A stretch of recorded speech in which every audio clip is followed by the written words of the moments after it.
There's a reason why you don't see that many crypto veterans around. There are always a lot of new people, but it's a little tougher to find someone who's been around for several market cycles. That's because crypto winter always comes to us like clockwork, and it's so unbelievably brutal. We get the crazy bull cycles with a huge influx of newly minted believers, all out to take control of their own economic sovereignty.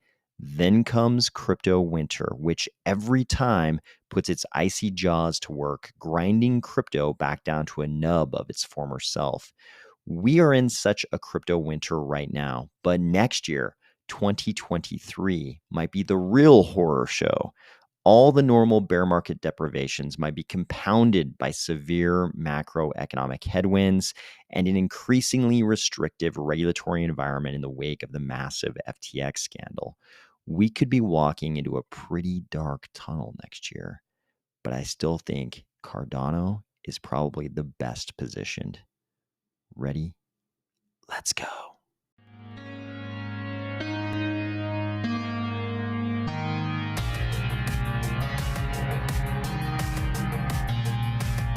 Today, we're going to discuss a very detailed list of predictions of things that might happen in crypto in 2023. And I think they might end up being the most important things that happen in crypto in 2023. And then we're going to talk about the Virtua Cardano Island crib event. If you saw this image and thought to yourself, I'd go in there. It looks like it'd probably be a good place to take a nap. Or if you're finding value in these videos each weekday, please consider delegating to the Army of Spies stake pool, ticker AOS. This is a list of crypto law predictions for 2023 from a very astute observer and practitioner of crypto law. I think this is important to think about because I think what happens in crypto regulation and crypto law in 2023 is probably going to be some of the most important stuff happening in crypto in 2023.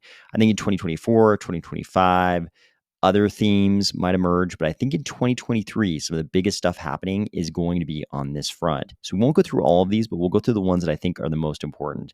Starting with number one, at least one major crypto project will register its existing token or smart contract system as a security with the SEC as part of a comprehensive pre-trial settlement. So what he's saying here is that the SEC will be going after some major crypto project, and the project will decide to settle with the SEC and register their existing token, or he thinks smart contract system as well, but at least their existing token with the SEC as a security.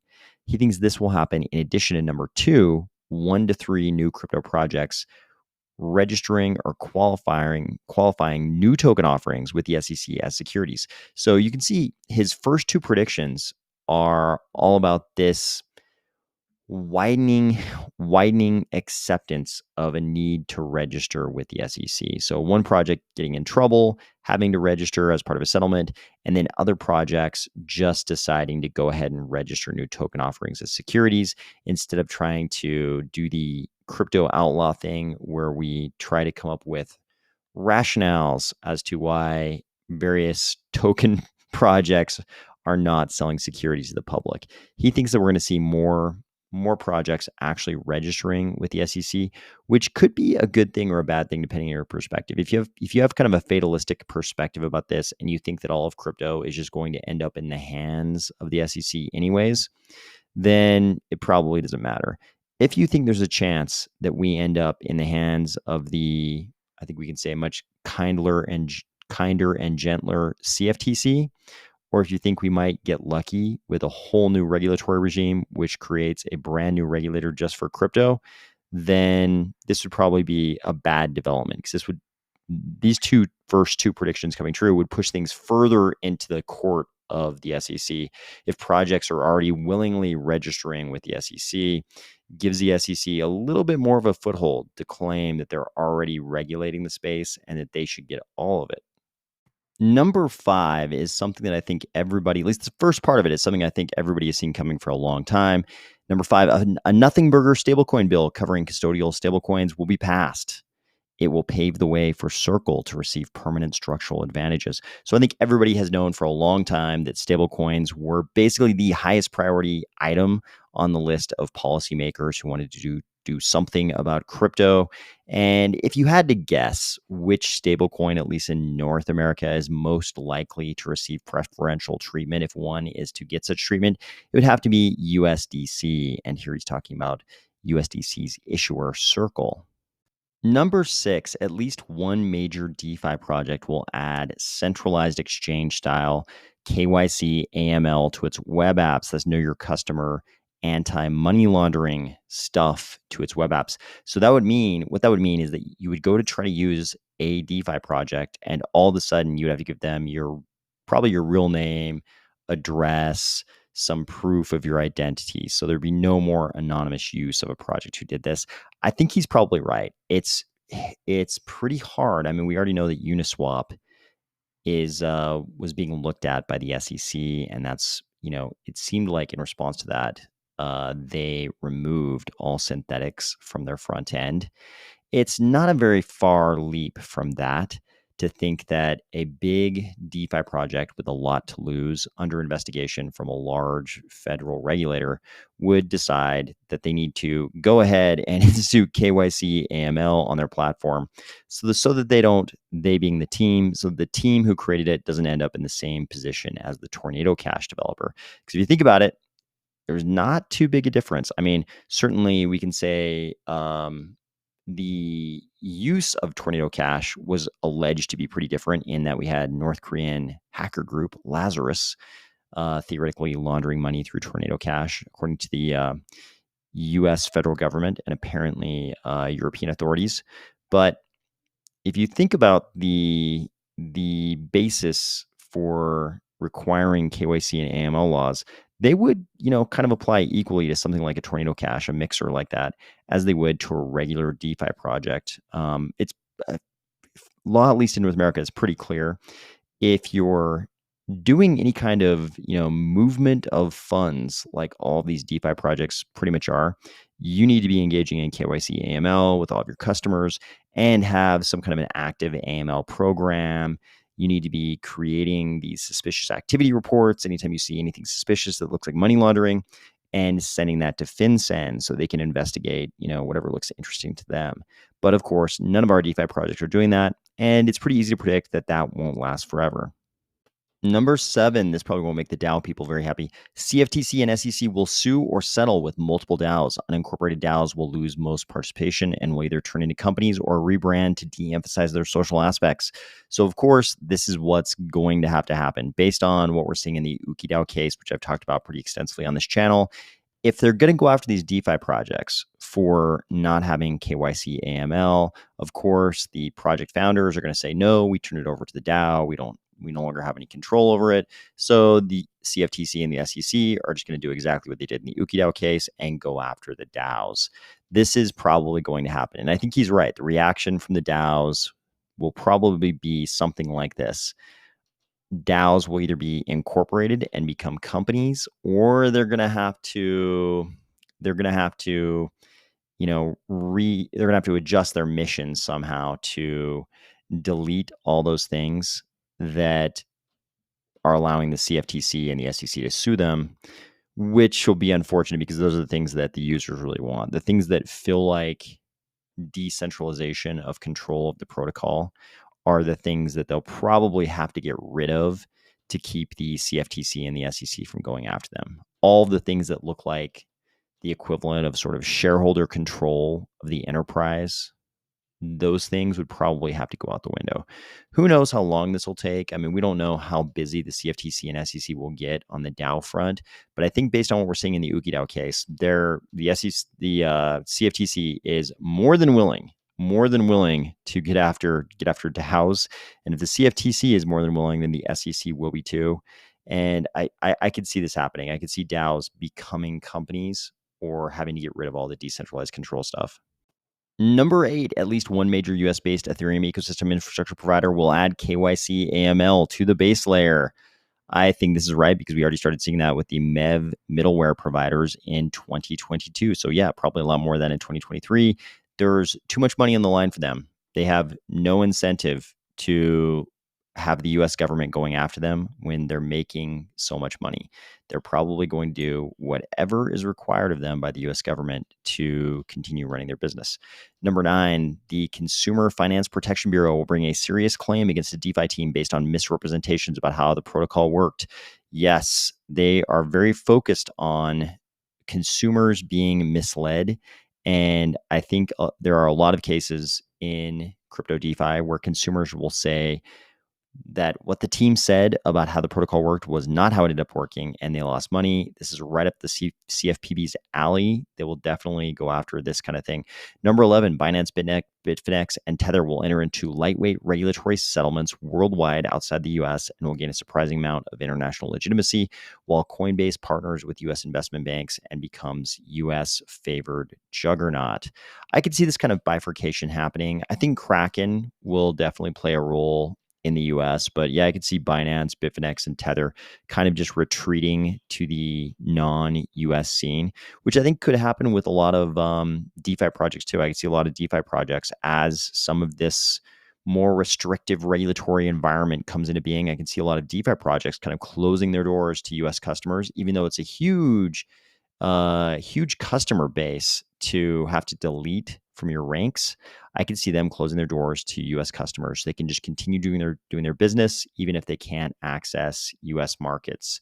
Number 12, major IP issues are revealed with existing NFT PFP projects, and they decline dramatically in value amidst numerous lawsuits and investigations. Other uses for NFT with better legal engineering emerge. I think this is definitely going to happen. I think we've already seen major IP issues with maybe the most famous original NFT collection on Cardano. We've already seen how much chaos and disarray that can cause in even a very, very well-respected project just in Cardano. I think this is going to happen with a lot more NFT PFP projects, and I think they are going to have to kind of reorient to different use cases for NFTs. I think we will see some dramatic declines in value among some of these NFT PFP projects. Number 13, the CFTC publishes direct or indirect guidance on DeFi that indicates a preference for MakerDAO, but that everything else in DeFi is covered by the CFTC regs. Most fancy DeFi applications block the US. Yeah, I could see this happening. I could see the CFTC coming along and doing the same thing as was, predicted with Circle.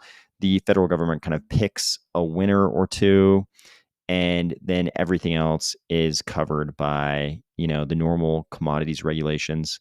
And a lot of the DeFi applications won't want to do that because it'll mean changing their business model too much, and they could just block US customers. Number 14, he thinks that things like MEV, which is maximal extractable value, minor extractable value that we've talked about many times on this channel, GameFi, bridges, all these kind of things will mostly fly under the legal regulatory radar for another year.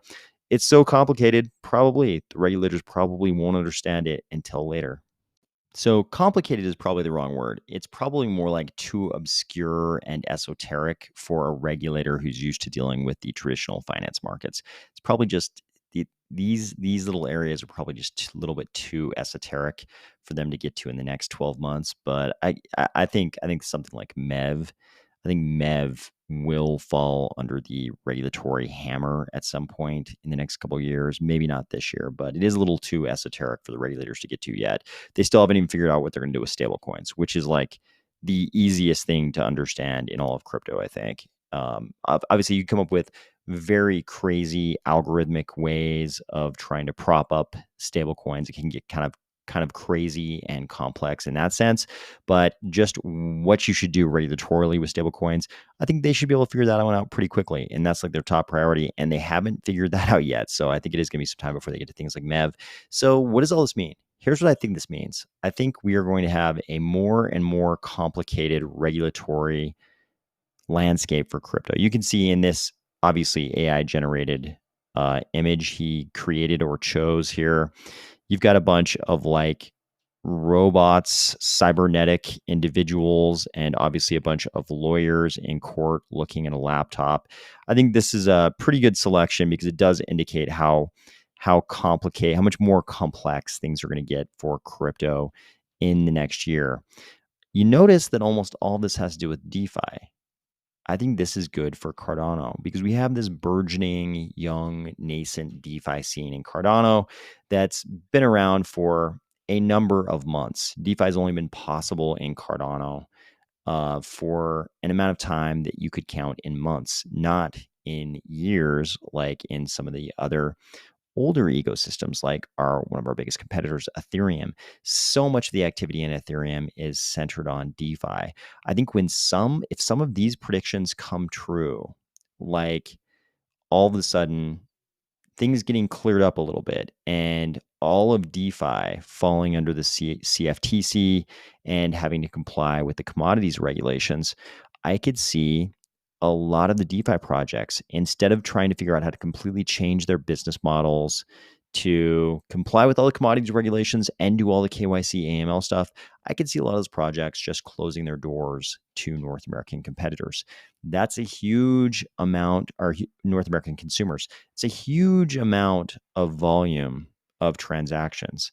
So the projects that are already super deep, the ecosystems that are super deep in DeFi, I think they're going to suffer the most if some of these DeFi regulatory predictions come true.